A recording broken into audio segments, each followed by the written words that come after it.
morning, Bruins. Welcome back to the BruinCast. I'm Kyle. And I'm Ben. And this week, we have on Señora Walker. Hola, hola. Hola. Bienvenido. Gracias. Hey, how's it going? Good. How are you guys? Tired, which is good. Yeah, thank you for having me. Thanks for being on. Of course, my pleasure. So when we do this, we don't like to assume students know who whoever teacher is. So want to give us a quick introduction of like what you teach here and how long you've been here? So this is my 9th year at Ponderosa. I've been teaching, I've taught every level of Spanish here, Spanish 1, 2, 3, and AP, and I'm currently teaching Spanish 2 and AP Spanish. So out of those classes, like which one's your favorite to teach? Oh, hard to say. To be honest, I think if I could have a pick, I bookend it. I would do Spanish 1 because you see the most improvement on students, I would say. And the curriculum is kind of fun. And then I love teaching the AP class just because it's not about grammar and all that stuff. It's more about learning about culture and how countries differ. And it's just much more engaging for the students, I think, than the other classes, perhaps. Yes. Fun going into the class, like you already know the language enough to be able to like actually converse with it and learn with it. Like, Yes. So you've taught here for 9 years. Have you taught anywhere else before that, or is this your first place? No, I taught before. I taught for Folsom Cordova at their basically chapter schools, and I taught Spanish there kinder through 8th grade. And then before that, I taught in the Bay Area at a bilingual school, and so I taught 3rd grade there. So I've taught 3rd grade, 4th grade, 5th grade, and all the way up to high school. So I've been through almost every grade, I think, now. So other than primary, I haven't done, I did my student teaching in kindergarten, and I decided that is not for me. Those teachers have a special place in my heart. So what prompted you to move up here then to the rescue area? So we lived in the Bay Area. Well, I lived in the Bay Area for about 11 years after I moved from Spain. And my husband and I at the time were looking for a home and a place to raise our kids. And we had friends that had opened up a business here. And so we came one weekend and we bought a house out of the blue. And then he asked for a job transfer and he got it. And being a bilingual teacher, I didn't have any problems finding an educational job. So we bought a house here and we moved here in 2003, and we've been here ever since. My kids were, they both went to Oak Ridge, and now they're living in San Diego. One of them, my oldest son, already graduated from college from the University of San Diego, and my daughter is at San Diego State as a junior. That's a beautiful place to live. That's Oh, I love going to visit for sure. Have you always wanted to be a teacher? No, that was not my first career. So when I moved to the United States and I went to college here, I studied journalism and mass communications. Okay. And so I loved anything that had to do with media. And so I worked for Telemundo, the Hispanic TV station. My grandma worked there. Who did? My grandma for a while. Oh, really? Yeah. Yeah, so I worked in the Bay Area for them for I did my internship through college there, so I was with them for almost 4 years. And then they offered me a marketing position the day I graduated from college, actually. So just continue working there for about 8 years total. I worked for them in various roles. So what kind of prompted the career change? A bad boss. Okay. Actually, I had a really nice boss for many years, and then the TV station kind of took a turn, and many of us were kind of discontent with the I guess how it was going. So I thought, okay, maybe I'll just find a different career. And at the time, there were not a lot of media, and I definitely wanted to use my Spanish skills. So there's only 2 TV stations here, Univision and Telemundo are the only ones that, are Hispanic stations. And Univision wasn't hiring at the time. And a friend of mine said, Gloria, they're hiring bilingual teachers. You should put out a resume. And I said, I don't even have a credential. She's like, they don't care. And so there was a huge shortage of teachers at the time. So I set out one resume. I got about 30 calls. Wow. And interview at several schools, and I picked to teach at what I thought it was the most needed school that needed teachers. So I taught in East San Jose at Ann Darling Elementary School. where most of the population actually was heavy in Portuguese students, Okay. and then some Spanish, but predominant, were Portuguese. Kind of coming up from Brazil, do you think, or from actual Portugal?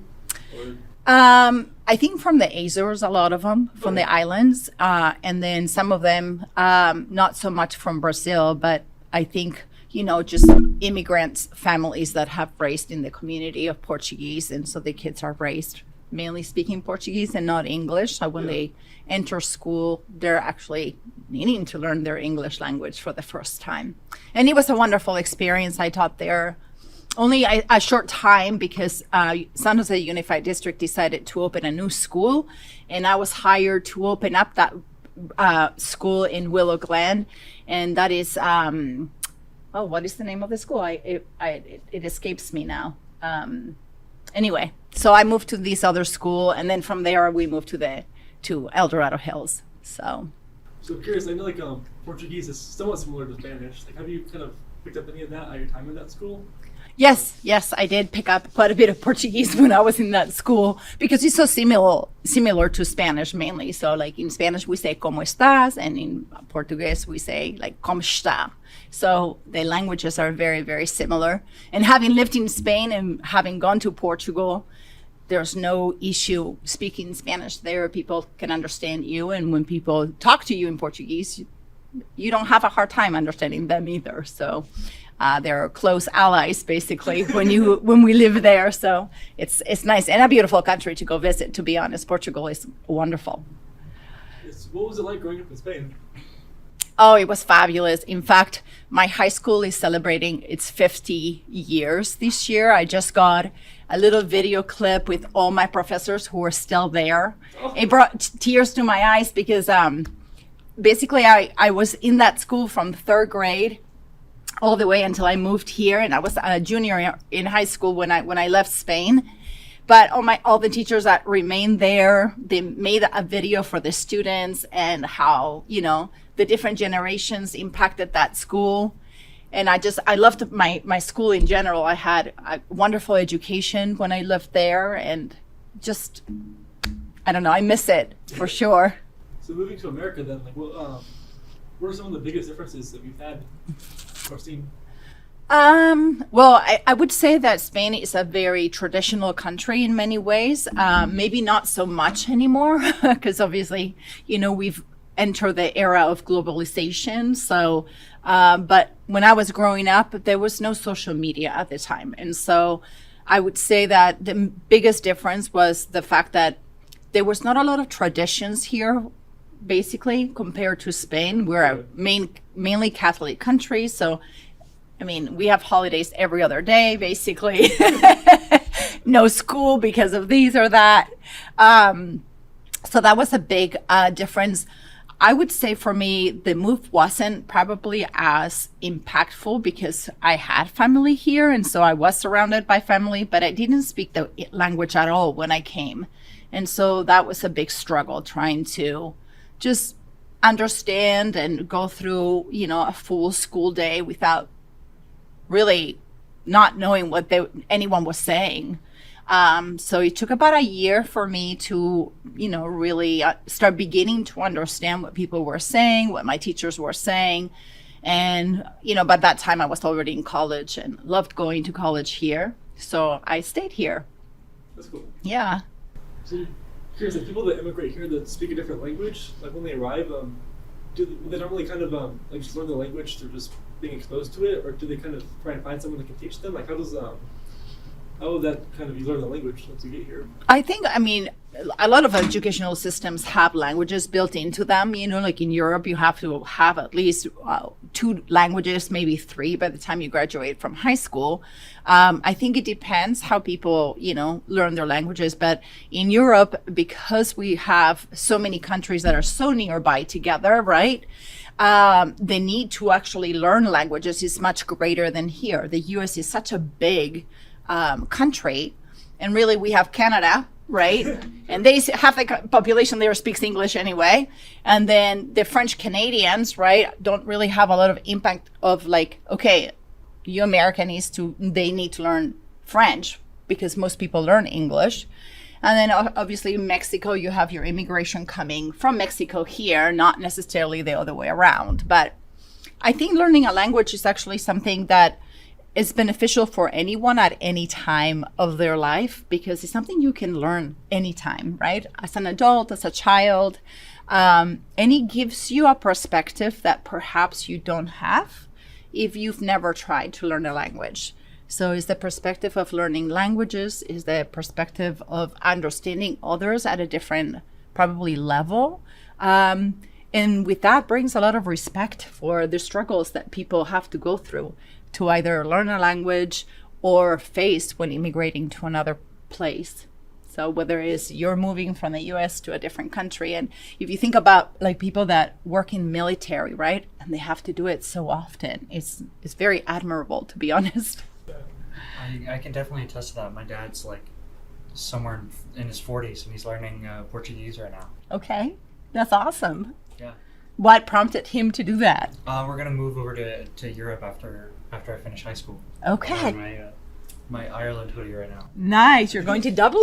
Yeah. Nice. He's setting up, still kind of figuring things out, but he was planning on originally moving to Portugal. So Okay. he started learning Portuguese because he's got a bunch of ties over there with his business. Okay.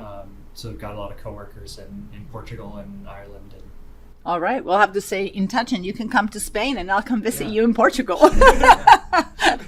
It's fun that way, right? When you get to travel and see people that you know, actually. yeah. I'm curious, actually, where did you grow up in Spain? I'm originally from Madrid. And so I went to El Liceo Sorolla. We lived in the outskirts of Madrid. Well, we lived in the center of Madrid when I was little, and then we moved kind of like to an area similar to El Dorado Hills on the outskirts of Madrid. It's called Aravaca, near Pozuelo de Alarcón. And then I went to school there. I went to private school. Most of the schools there are privatized, actually, and subsidized by the government. So when you want to provide your kids with a good education, usually you go to a subsidized school. So you don't have to pay full tuition. The government actually helps you a little bit with that tuition money. And my parents had 4 kids in private school, so it gets expensive. So yeah, I have to tell you, I to this day love the fact that I was born and raised there and that I had the chance to actually be educated there, because the level of education that I received was fabulous. Okay. So, in your free time, what does Señora Walker do for like hobbies or to relax? Or... Ooh, so I don't relax. I'm not a person that sits around very much. So I walk every day. So I walk about 4 miles every day. I take my puppy out. I love to cook. So so I cook quite a bit. It's different now that I'm empty nester, I guess, because before, when I came home, my kids were home and stuff like that. So now I have a little bit more time for myself. I love to garden. I have a big yard, and so I spend a lot of time doing that. I'm active. I play golf. I play pickleball. I play tennis when I get a chance. Love that. So, do you play at the local parks, or where do you play? Yes, just locally, wherever my friends, that belong to like maybe gyms that they have tennis courts or whatever, we'll go and play there. Yeah. So, and golf is something I picked up. Actually, when I got my first teaching job, I wasn't used to leaving work at 3:00, right? Because I had an 8 to 5 kind of job when I worked at the TV station. And so I thought, well, what am I going to do with myself? And I decided, there was a public little tiny 3-part course near my school. And so I started playing golf with a friend and got hooked and been doing it ever since. Love that. So looking ahead 20 years, what do you see yourself doing? Like, do you want to teach for a while longer, or maybe like... Well, I have to. Yes, I have to earn my retirement, as they say. So I will be teaching a little while longer. And then, yes, I don't know. I actually don't know if I'll retire here or if I'll move back to Spain and retire there. Okay. So, yeah. Think you'll travel when you're retired, or? Oh, absolutely. Yes. My sister, I'm a twin. I'm a twin. So my twin sister and I actually went to Europe this summer, and we traveled through Switzerland, and we had a really nice time. So yes, something that I would love to be able to do when I retire is travel. What places are on the top of your bucket list? So Thailand, actually, I've never been to Asia, so I really want to go to Thailand. I would love to go to India, Okay. Australia. You know, I visited Europe quite a bit. I actually don't think I know, like, I want to go to Colombia. My mom was born there and I haven't been there ever. So, you know, maybe see Argentina and, you know, places that I'm yet to go see. Because, you know, when you're a teacher, you have summers off, but it's also the most expensive time of the year to travel. So you're like, okay. Like, didn't Senor Fernando, like, hasn't he done a lot of travel in South America? Like, seeing places? I think so. I'm not sure how much he's traveled, but I know he traveled extensively this last summer all through Europe. So we happen to be in the same places within a few weeks of each other. So, yeah, That's funny. small world after all. Well, I'd say unless there's anything else you guys want to talk about, probably a good time to wrap things up. Yeah. Well, perfect. Thank you so much for having me. Thank you so much for being on. Of course, my pleasure. Have a great day. Hey, you too. You too. Thank you.